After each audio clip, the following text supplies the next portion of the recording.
Hai Sobat Kamera, perjalanan keliling dunia kali ini agak berbeda karena kita kembali akan jalan-jalan virtual dengan Oma dan Opa yang gak ada capeknya. Kali ini destinasi yang dituju adalah Xi'an, Cina. Ngapain aja ya Oma dan Opa di sana? Kita ikuti yuk petualangan mereka. Hai, kita mau ke Cina naik pesawat. Lucu banget ya Bian, si cucu kesayangan Oma dan Opa. Iya nih Sobat Kamera, kita ketemu lagi di petualangan Oma dan Opa ke negeri tirai bambu Cina. Perjalanan Oma dan Opa dimulai dari Bandara Soekarno-Hatta. Sebelum berangkat, ada briefing singkat dari Mbak Lita sebagai tour guide yang akan menemani perjalanan ke Cina. Setelah briefing, rombongan Oma dan Opa bergerak menuju gate keberangkatan. Jaraknya lumayan jauh loh Sobat Kamera. Meski usia tidak muda lagi, semangat Oma dan Opa untuk jalan-jalan tetap terasa. Agar tidak kepayahan berjalan jauh, beberapa Oma dan Opa menggunakan jalur khusus dengan bantuan kursi roda. Fasilitas ini membuat perjalanan tetap nyaman dan aman untuk para lansia. Saatnya petualangan dimulai. Alhamdulillah, kita sudah mendarat di Xiamen dengan selamat. Perjalanan belum selesai. Oma dan Opa transit terlebih dahulu di Xiamen sebelum melanjutkan penerbangan ke tujuan akhir Xi'an, kota bersejarah yang akan menjadi awal petualangan kita di Cina. Akhirnya Oma dan Opa tiba di Bandara Xi'an. Meski menempuh perjalanan panjang, wajah Oma dan Opa tetap terlihat segar dan bahagia. Setelah perjalanan panjang, saatnya makan siang, menikmati hidangan untuk mengisi tenaga. Alhamdulillah rombongan kita dari Bandung dan Jakarta udah sampai di Xi'an. Rombongan kita selama 30 orang. Xi'an adalah kota muslim di Tiongkok. Restoran ini halal ya Sobat Kamera. Jadi jangan khawatir untuk bersantap dengan lahap. Interiornya sangat unik dengan perabotan dan desain pintu lengkap dengan papan tradisional, tembok ala Tiongkok kuno, serta detail jendela yang unik. Seperti bertualang di dunia kungfu zaman dulu.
Dan tentunya Oma Opa nggak lupa untuk belanja makanan di sini ya. Seru kan Oma Opa kita? Akhirnya malam tiba. Saatnya Oma dan Opa istirahat dulu sebelum lanjut bertualang di negeri Cina.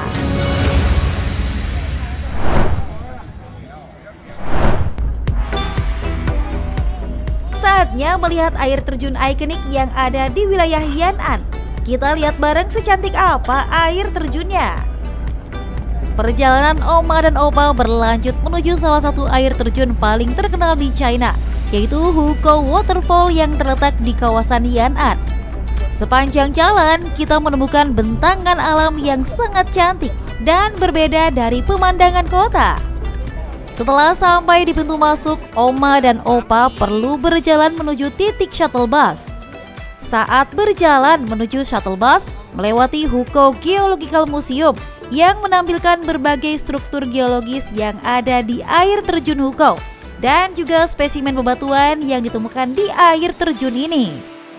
Ternyata perjalanan ke lokasi shuttle bus cukup jauh loh sobat kamera, tapi Oma dan Opa tetap semangat.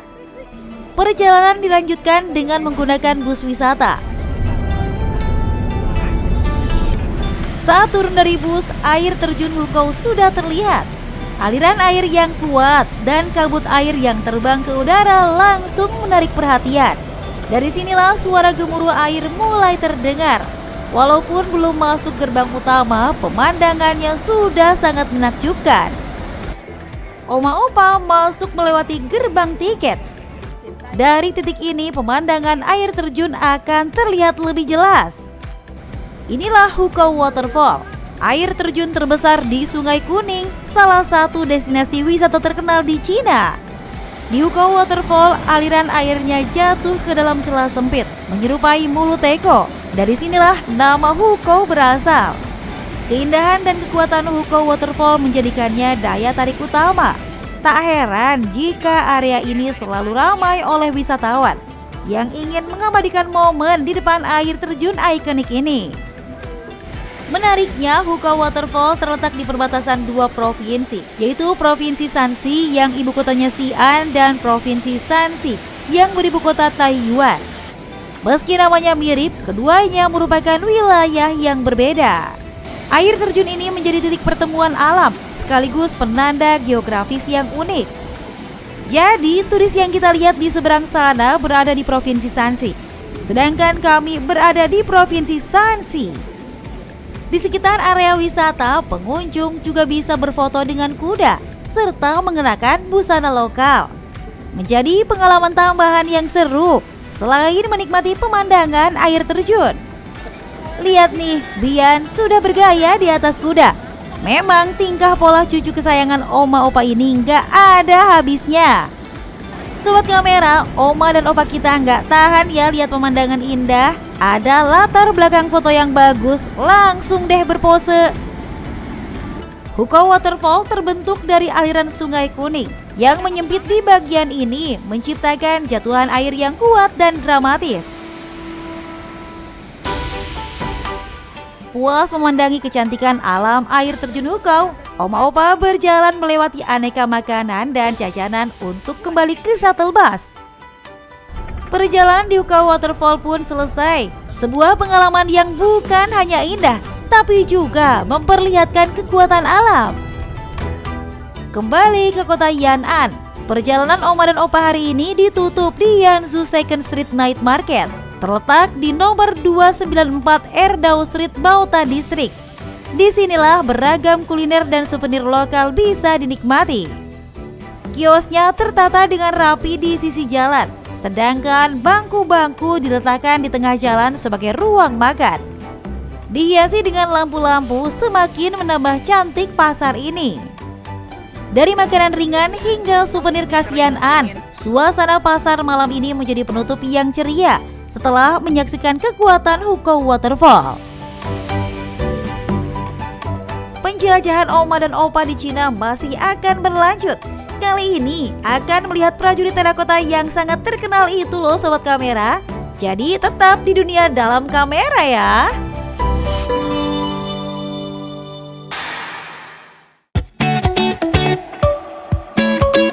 Kali ini Oma dan Opa berkunjung ke salah satu peninggalan sejarah terbesar di dunia yang dikenal sebagai pasukan terakota.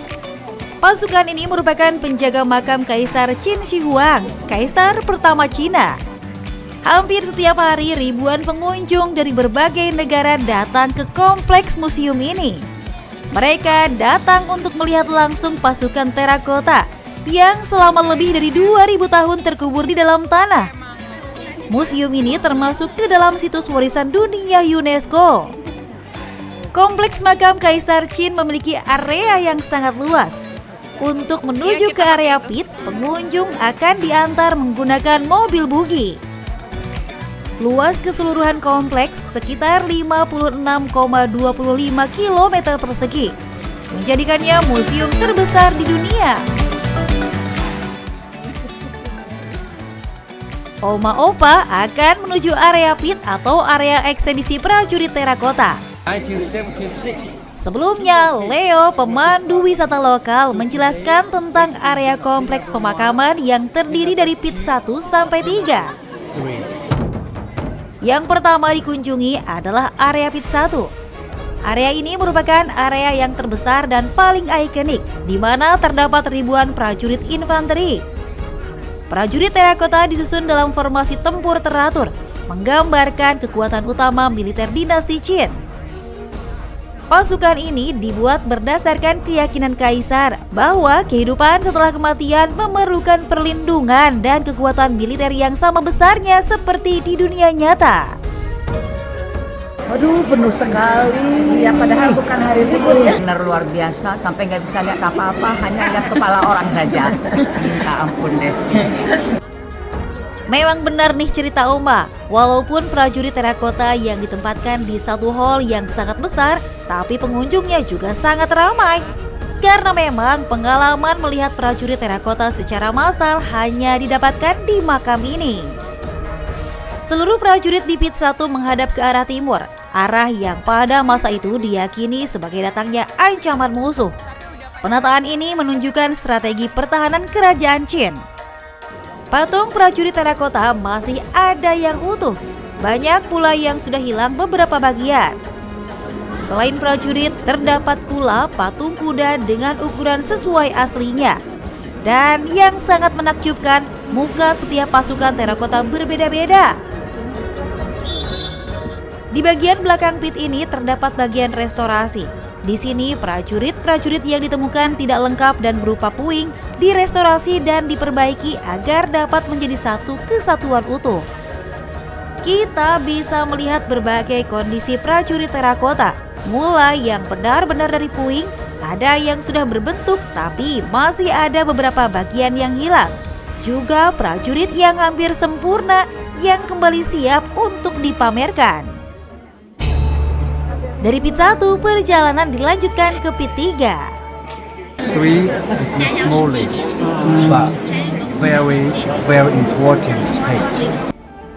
Selanjutnya dijelaskan pit nomor 3 ini hanya membuat 68 prajurit terakota. Area ini dipercaya sebagai pusat komando, tempat para perwira tinggi mengatur strategi dan pergerakan pasukan. Jumlah prajurit di pit 3 tidak banyak, namun perannya sangat penting. Dengan bentuk seperti huruf U, terdapat dari ruang sayap utara, ruang sayap selatan, dan tempat penyimpanan kuda serta kereta kuda. Pit ini menunjukkan bagaimana sistem komando dan hierarki militer dinasti Qin bekerja secara terstruktur. Selanjutnya ada pit 2 atau pit terakhir dari rangkaian kompleks makam Kaisar Qin. Pit ini dianggap sebagai area paling kompleks karena menampilkan berbagai jenis pasukan dalam satu susunan. Di sini masih banyak prajurit yang terkubur dalam tanah dan juga hancur. Hanya ada 5 prajurit yang dipamerkan, dilindungi oleh kotak kaca. Prajurit ini adalah pasukan infanteri, terlihat dari zirah dan posisi tubuhnya, serta tentunya patung kuda yang mendampingi. Mereka menjadi tulang punggung pasukan Qin yang bertugas menahan dan menekan musuh di garis depan. Prajurit berikutnya adalah pasukan kavaleri, terlihat dari patung kuda yang menyertainya. Dalam militer dinasti Qin, pasukan berkuda memiliki peran strategis untuk serangan cepat dan mengejar musuh. Detail kuda dan prajurit dibuat dengan proporsi nyata, menunjukkan betapa pentingnya unit ini dalam kekuatan militer Kaisar Qin. Berikutnya adalah pasukan pemanah. Pasukan ini berperan menyerang dari jarak jauh, memberikan tekanan awal sebelum pasukan infanteri maju. Prajurit ini merupakan perwira atau komando terlihat dari zirah yang lebih rumit dan postur tubuh yang tegap. Mereka lah penghubung antara komando dan pasukan di medan perang. Setiap prajurit dibuat secara manual, dari rambut, ekspresi wajah, hingga lipatan pakaian. Tidak ada dua prajurit yang benar-benar sama. Luar biasa, saya terkagum-kagum sekali melihat prajurit ini. Army Terakota 1976 ya ditemukan tentara-tentara zaman ribuan tahun sebelumnya ini. Sebelum meninggalkan kompleks museum, pengunjung dapat mampir ke toko souvenir. Miniatur prajurit terakota, boneka prajurit terakota, dan oleh-oleh lainnya dapat ditemukan di sini. Pasukan terakota bukan hanya sekadar patung, tetapi saksi bisu kekuatan dan visi seorang kaisar. Sebuah warisan sejarah yang terus dipelajari hingga saat ini. Benar-benar menakjubkan situs prajurit terakota yang baru saja kita kunjungi. Nah, setelah ini kita akan melihat ngarai cantik yang ada di wilayah Yan'an. Jangan kemana-mana. Selamat pagi. Mau kemana hari ini? Udara dingin banget tapi asik. Ini di mana? Mau kemana?